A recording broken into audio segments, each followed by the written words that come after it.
কুতবুদ্দিন বখতিয়ার কাকি রহমতুল্লাহ আলাইহি। কুতুব মিনার আছে দিল্লিতে, খুব মিনারা বহুত বড় উষা।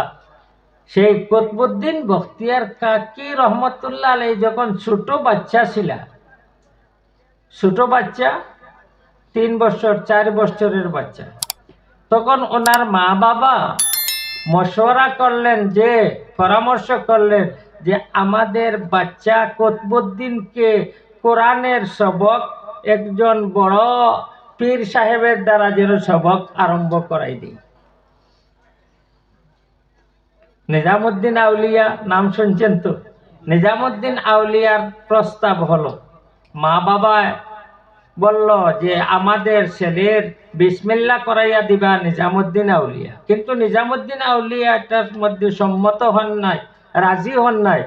উনি অন্য একজন বুজুর্গের কথা বললেন, জিয়াউদ্দিন যার নাম, সেই জিয়াউদ্দিনের কাছে এই বাচ্চার সবক শুরু করো। কুতবুদ্দিন বখতিয়ার কাকি বড় মাপের মানুষ, বাদশাহ, ওলি আল্লাহ। তখন সেই জিয়াউদ্দিন বুজুর্গের সম্মুখে বাচ্চাকে কোরআন দিয়া সবক শুরু হবে, বিসমিল্লাহ করানো হবে। তখন সেই পীর সাহেব বললেন, আউযু বিল্লাহি মিনাশ শাইতানির রাজিম, বিসমিল্লাহির রহমানির রহিম, আলহামদুলিল্লাহি রাব্বিল আলামিন, আর রহমানির রহিম। এই বললেন না, এই 4 বছরের ছেলে কুতবুদ্দিন বখতিয়ার কাকি আলহামদুলিল্লাহ পড়লো, ওয়ালা দাল্লিন পড়লো, তারপরে বিসমিল্লাহির রহমানির রহিম, আলিফ লাম মিম, যালিকাল কিতাবু লা রাইবা ফীহি হুদাল লিল মুত্তাকিন শুরু করছে। পরে উস্তাদ এমনি বসে আছে, 4 বছর, কোনোদিন কারো কাছে কোরআন পাঠ করে নাই, তিলাওয়াত করে নাই, শিখে নাই, পড়তাছে আর উস্তাদ পীর সাহেব বসে শুনতেছে। 14 পারা পর্যন্ত মুখস্থ বলে দিছে।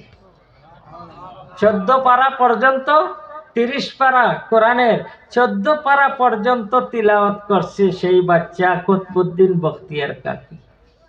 তখন এই বুজুর্গ বললেন, আরো বলো। সে বলল, আর আমার মুখস্থ নাই। তুমি এটা 14 পারা পর্যন্ত তুমি কিভাবে মুখস্থ করলা? তখন সেই বাচ্চা বলে, আমি যখন আমার মার পেটের মধ্যে আসিলাম, আমার মায়ের পেটের মধ্যে যখন আসিলাম, সেই সময় আমার মা তিলাওয়াত করতেন, 14 পারা পর্যন্ত মুখস্থ করছেন, তিলাওয়াত করছেন, সেটা আমারও মনে হয়ে গেছে। আপনার ছেলে হাফিজ হবে, আপনি তিলাওয়াত করেন না, আপনি নমাজ পড়েন না, আপনি রোজা রাখেন না, আপনি ইসলাম ইমানকে মানেন না, আপনি কোরআন হাদিসের উপরে আমল করেন না, তিলাওয়াত করেন না, আপনার ছেলে কিভাবে হাফিজ হবে, আলিম হবে?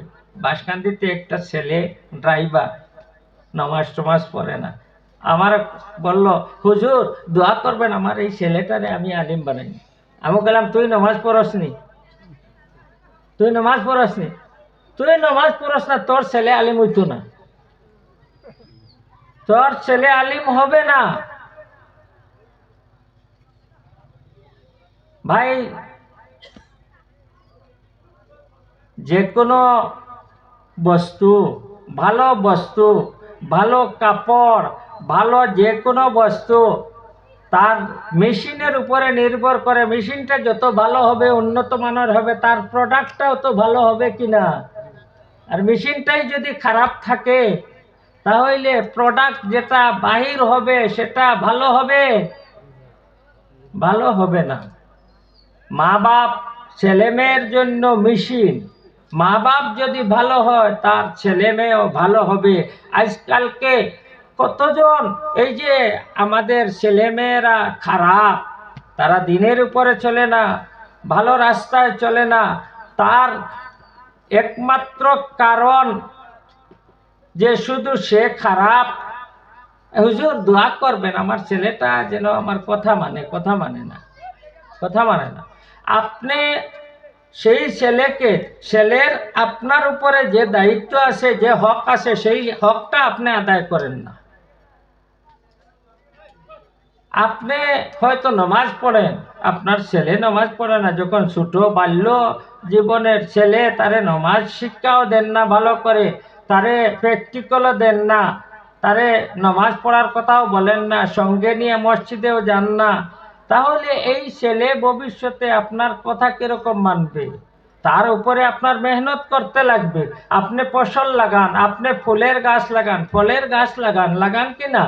ফলের গাছ যদি লাগান, তাহলে এই ফলের গাছটারে হেফাজত করিয়া রাখতে লাগবো, সার দিতে লাগবো, পানি দিতে লাগবো, তারপরে তার থেকে ফল পাওয়ার আশা করা যায়, ঠিক কিনা? তদ্রূপ একজন মা বাবা যদি ছেলে মেয়েরে যদি সুশিক্ষা না দেয়, তার তরবিয়ত যদি ভালো করে না করে, তাহলে তার থেকে ভালো ফল পাওয়ার, এই ছেলে, এই আমার মেয়ে, আমার সন্তানের কাছ থেকে ভালো ফল পাওয়ার আশা করা যায় না। আর যদি আমি সেইভাবে আমার লালন পালন করি আমার সন্তানদেরকে, যেটা ইসলাম আমাদেরকে শিখিয়েছে, কোরআন আমাদেরকে যেটার শিক্ষা দিয়েছে, হাদিস যেটার শিক্ষা দিয়েছে, সেই মতে যদি আমরা লালন পালন করি নিজের সন্তানকে, তাহলে সেই সন্তান থেকে আমি ফল পাবো ইনশাআল্লাহ, ইনশাআল্লাহ। আর আপনার এলাকা, পুরা পৃথিবীতে শান্তি আসবে ইনশাআল্লাহ।